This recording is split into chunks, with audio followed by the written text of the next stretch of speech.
Okay, quick video for Bronco Sport Badlands First Edition Heritage Limited on doing the PTU fluid. Sorry, I already put the thing back in, I forgot. So first thing, pop off front passenger tire, jack it up, you're gonna want the extra room. And so the fill plug is right next to the passenger front axle, right there. Oh my God.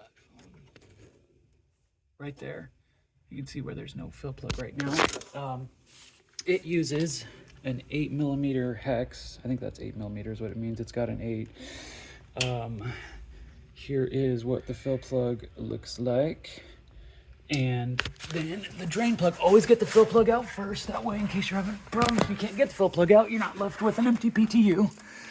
And then here for these is what you're going to pull out. This is the coolant core where the coolant goes to cool off the PTU fluid. It's got 2 bolts, which are a pain in the ass.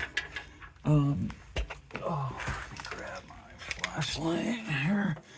So you can see them sticking out. They look like they're basically studs. I don't know why Ford does that. Probably so you have to buy an 8mm extended socket because a normal length wouldn't work for me.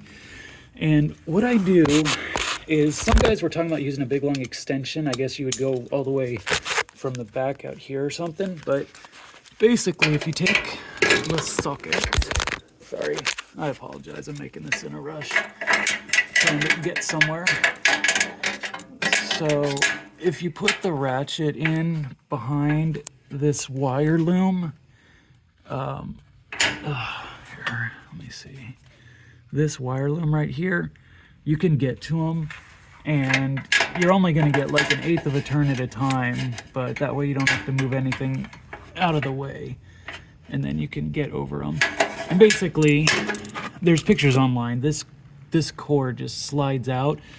It's not that bad. Just getting the screws out is a pain because it takes so long to unscrew. And then when you put it back in, you got to kind of finagle with it because of these coolant hoses, it tries to go in at an angle. So make sure it seats all the way in here before you start screwing down. You don't want to use the screws to push it in. Make sure it's fully seated flat against the face before you start screwing it in. And so what I am using is, I like my mobile one. I'm doing 75 W90.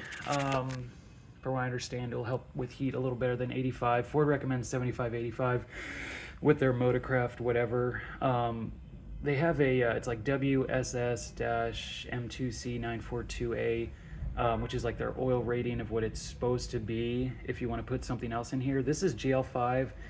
I don't know if it's the equivalent. I couldn't get it to exactly tell me for Mobile One. On the red line, I believe, you need to check this yourself, all of this, but I believe on the website, the Mobile One stuff said it's the WSS certified. But I use this in my other ones, and I have been fine, but that doesn't mean you'll be fine. So just you know, take a couple minutes extra, do your research, but that's what I'm using. And then you just need a little pump like this. You can get them from your local auto parts store for 20, maybe 30 bucks now.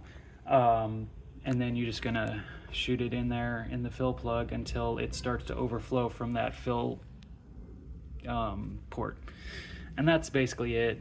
I've been at this for about 40 minutes, mostly because I had to run to AutoZone and get a deep socket 8mm. I didn't have one. And then that's it. It shouldn't take that long. Just the hardest part is getting those screws that hold that part that the coolant flows through to cool the PTU out, because you're literally doing like maybe 1/8 of a turn at a time, and so it just takes a little time.